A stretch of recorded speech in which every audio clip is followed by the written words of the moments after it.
So of a lot of the early YouTube things we did, especially the squat mechanics video, we had a lot of comments that were actually requests for saying stuff like, hey, could you do some stuff on deadlifts?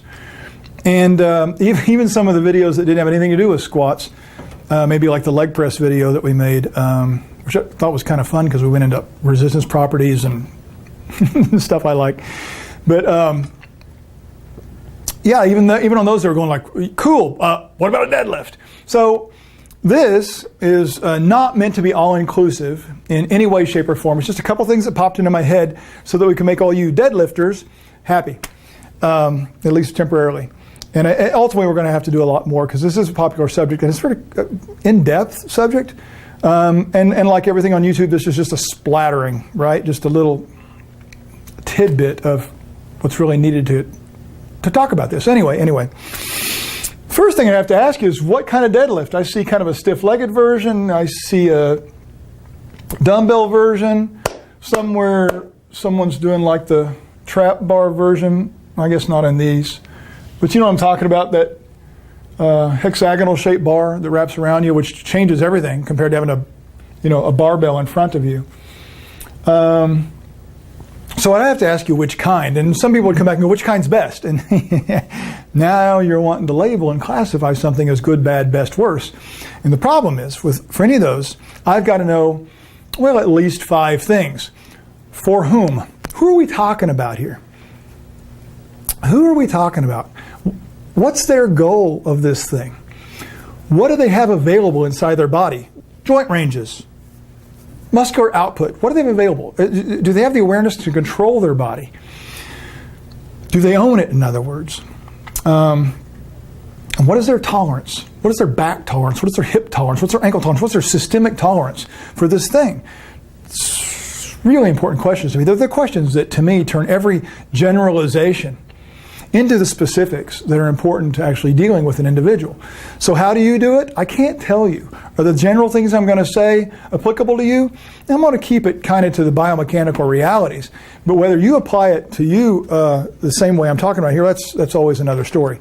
So anyway, here's a couple things that popped into my mind. If I was to look back generally and grossly, it's just another version of a squat. Now, some people just flipped out and some guy rolled over in his grave because like deadlifts and squats are two different things. They're two different parts of a sport. And it's like, chill out for a second. I could say that you're squatting when you're going down to the toilet. I could say that when you're doing a deadlift, you're not squatting down to grab the bar. So when you think squat, you think an exercise. This thing that we do in a squat, this folding of the lower extremity and reaching down, or even if the hands are up here, you're lowering this stuff. Let's call that squatting if it's okay with you. Now you can squat for the sake of doing a squat that's an exercise. You can do a squat-like thing with a bar in a different place.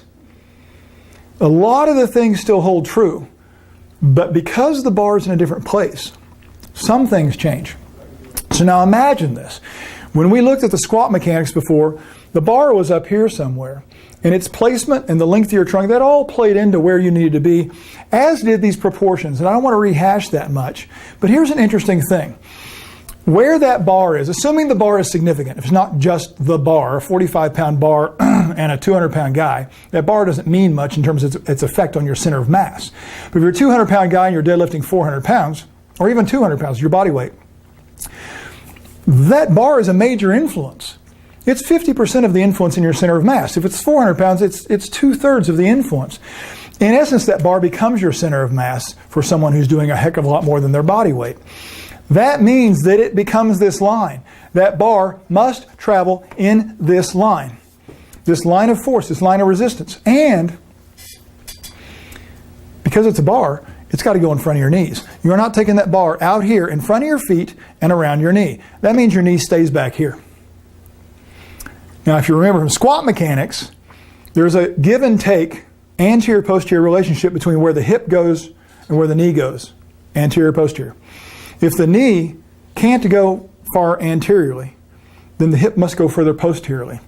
And the arms/bar/shoulders must stay over the foot. This person cannot be, oh, what have I done here? Oh, yeah. Safety first.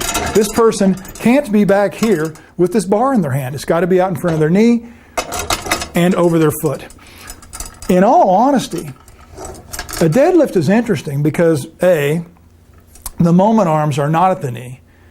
You won't sense or use quite as much quad anywhere near as much as you will hip muscles, and because they're best buddies here, the back muscles are closely related to near same moment arm and are responsible for holding all this stuff. There's a monstrous challenge in this position, just like it was in squatting, only this is required here. It's not just a choice. It's not something that can necessarily be manipulated. So, having said that, you know, you could have what we called crummy proportions for squatting. You could have really small, short, whatever, floor to knee compared to femur, and still get away with squatting, I mean deadlifting, because you already have to put the bar in front of your knee. So, in review of those mechanics, somebody built like this might actually be better at deadlifting than squatting. Now, unfortunately, if you're a power lifter, you kind of have to do both. So there's a blend there. But that's the next thing we need to talk about is why are you squatting? Because that's going to determine things like, well, let's talk about range of motion. Let's talk about range of motion because that's another influence. So everybody thinks there's a specific, you got to lift it from the floor and return it to the floor. Why? That's the most creativity you've got? Well, because that's powerlifting. Who said I'm powerlifting? The first thing is to go, are you deadlifting to be a power lifter? Because if you're not doing it for that sport, the rules of the sport don't apply. They don't.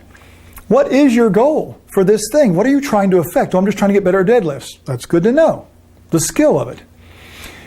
But there's also other influences. Are you doing it for certain muscular gain? That does not require necessarily going to the floor. Are you doing it for, gosh, I can't, laundry list of reasons that people tell me. I'm doing it for power. I'm doing it, which is not the same as power lifting. And they're actually doing it for speed purposes. They're doing it for their low back. They're doing it for their butt. They're doing it for, there's a variety of things. But that goal is important, and also the individual is important. Because the way this person's built, their current ownership of their body, their current tolerances for this thing, may mean that their best place to do this is from a rack that stops where the bar stops at their knee. It may stop below their knee. It may stop above their knee. And someone's going to go, that's not full range of motion. Guys, the exercise doesn't determine the range of motion. The goal and the individual structure and the individual's control and the load, there's a lot of other factors. That you have an arbitrary, predetermined exercise rules version of what range should be is really inappropriate for other people. It's really important for powerlifters to play by the rules. That's exactly why there's certain people that are powerlifters and certain people that aren't. Because only certain body types play into that really well. And it really doesn't matter how you train. Some of those things you can't change.